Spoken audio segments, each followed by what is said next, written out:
Hi everyone, it's Cherie from Paper Pieces and Leftovers, and here is the video I promised if you're following me on my Facebook.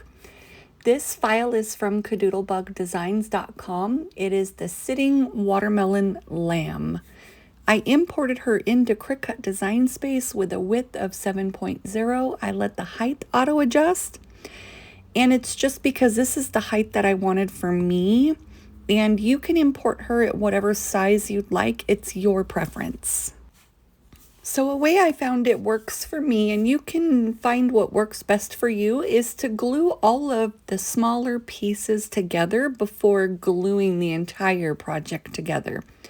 That being said, I would glue, well, we're going to glue the watermelon together. I'm not going to put the seeds on right now because they're drying.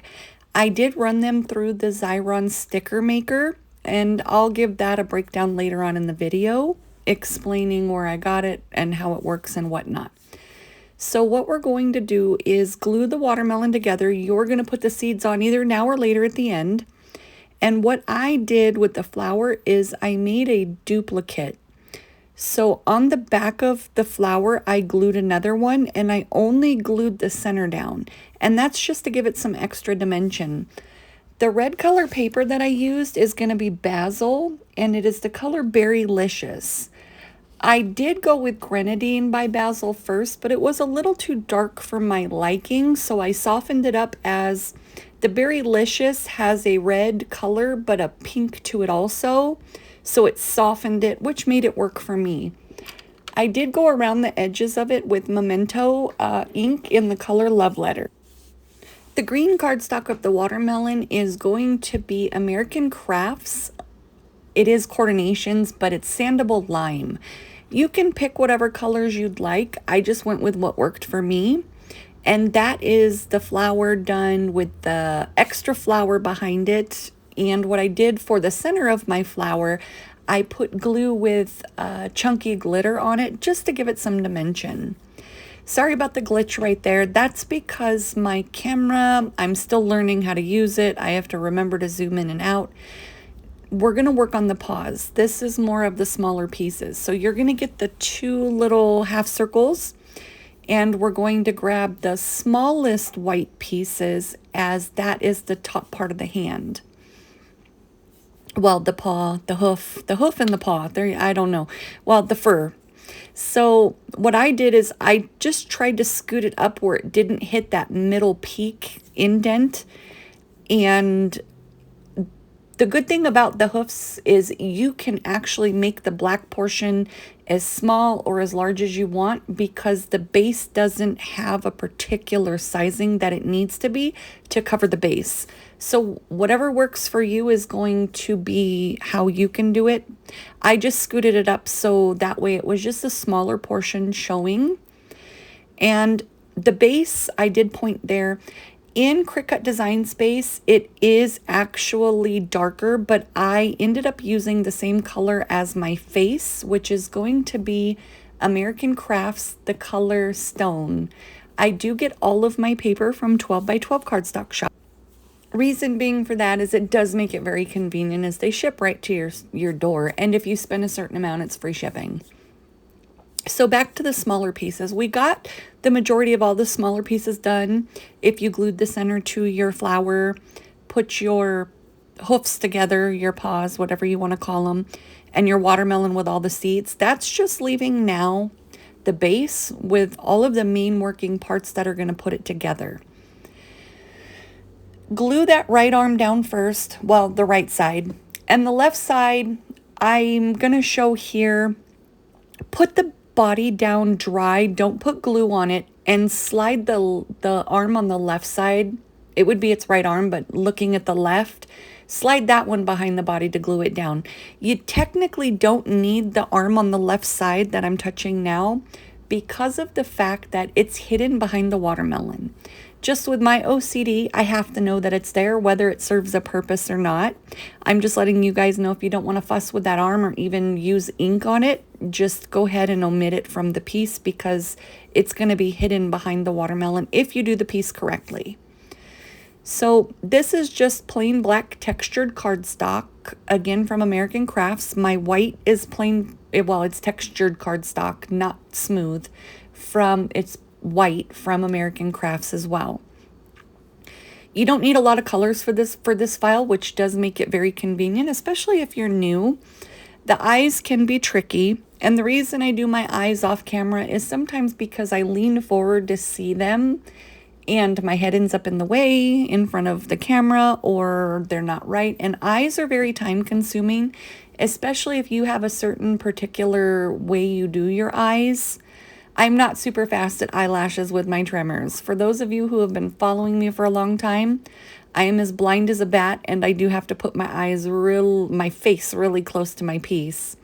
I was joking with Lisa the other day that I need reading glasses or something, because I might as well just rest my face on my glass mat at this point.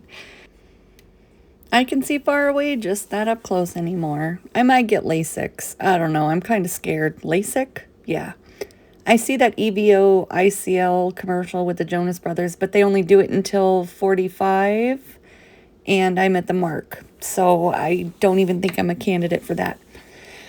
Moving on, we're going to glue his ears down. Just dry pieced ears to make sure you're gluing them on the appropriate side, because they're not universal. You do need to make sure they're in the right direction, and then once you get it on the right side, go ahead and glue it down, and glue the head down before the watermelon. The reason I did this video is because gluing this down, I thought for some reason the watermelon was going to go down first, and it wasn't. I had to lift part of the watermelon to slide his head under, and luckily I was able to get it up enough to slide.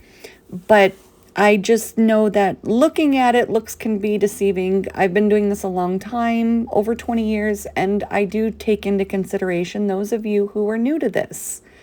Now, I do get asked, what can you do with these pieces? Some people use them for scrapbooking. Some people use them for card making. I have a couple on my recipe cards, and I also have a recipe book that I can put my cards into with little plastic sleeve covers.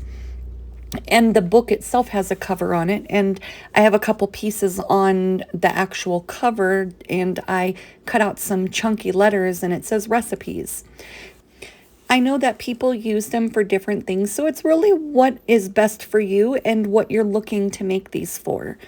I've done tags for Christmas. I've done cards for occasions, so it's really, once again, your preference and what you're looking for.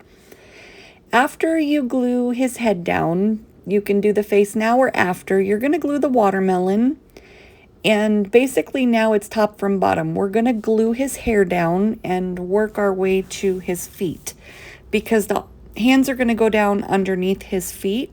So you kind of just want to get the main pieces going and then work from top to bottom. I know with Franklin from Marjorie Ann, I work bottom up usually just because of the way the layering is. But this guy, after you get the main pieces on, then you're going to go top to bottom to make sure that they're in the correct layer.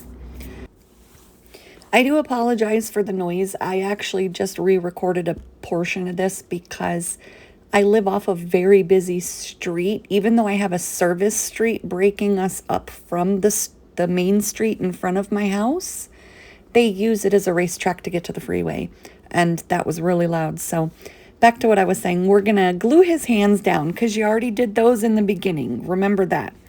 And now with the feet, it's going to be the flatter side is going to face towards his head, and the rounded side is going to face towards the bottom. The part facing up, the flatter side, has the smaller little divots in it. They're the little smaller circles versus the bottom one has bigger. Now, recording, I know that I said I was going to put out more videos. I'm still adjusting to my husband being gone. I haven't quite figured out how to get recording in, because he will spend 6 to 10 hours a day on the phone with me easy. And don't get me wrong, I love it. But then I get sidetracked and, I'm normally answering him while chatting on the phone, not even thinking about recording. And in the meantime, for those of you who don't know me, I ended up having a lupus flare-up from just the stress of him leaving. and other things, life.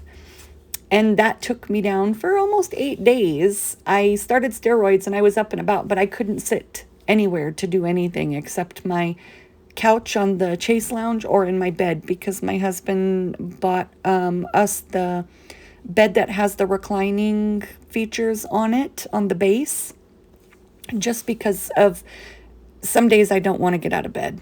It just depends on if I'm in a flare-up, but most of the time I do. But we'll go to bed early in the evening and read our Bible, and then we can just lay the bed down and go to sleep. So it has its uses, definitely. Being able to watch TV and do it in the bedroom, not always in the living room, is nice.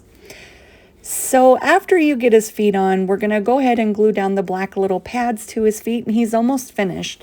I'm not gluing down his nose just because I didn't like the way that one dried. I did a couple other mediums, playing around with them, trying to get it to look just right, but that one's kind of blurry and I didn't like it. And I would never post anything in my Etsy store if I'm not happy with it, because I wouldn't want to buy it. So there I'm explaining that I cut out an extra flower and I put it behind it. I only glued the center, that way I could lift the edges to my flower, and meaning the center behind the top one. And I layered those together, and then I put the center of the flower, the black part, into the red.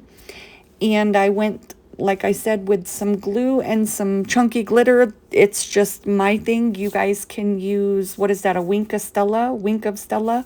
I don't know what the pen is called. I see people using it a lot. There's a lot of things, but now that I am no longer with Marjorie Ann Designs, I needed to break up some of my obligations, and I've already got a bunch of pieces that I have in mind to do.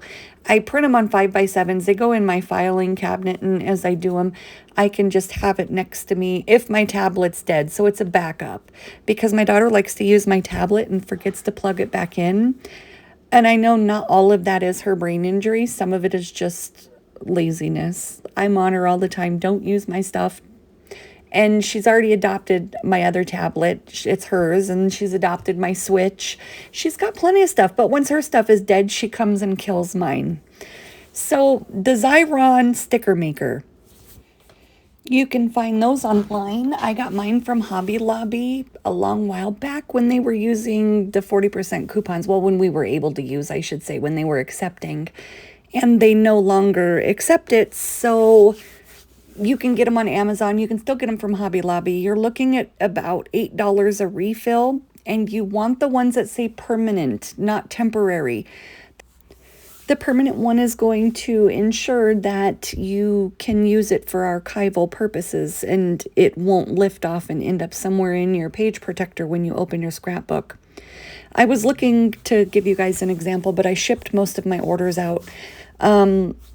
I use it on titles or really, really small pieces that I can't manage to get glue on without making a mess. And I just did this solar eclipse set from Treasure Box Designs, and that mouse is a little under 1/2 inch big, and I used the sticker maker on him because it made it easier for me to get the pieces to settle down and not have glue all over everything from it touching my finger and then me touching the piece. But the refills, they come in a box. They're singles. I'm sure you can get them in more, maybe even a bulk cheaper. I have probably 20 of them. Any questions, let me know. Thanks for watching. This is the finished piece.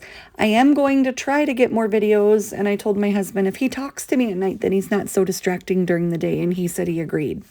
So have a good one, guys, and I'll see you on the next video. Take care.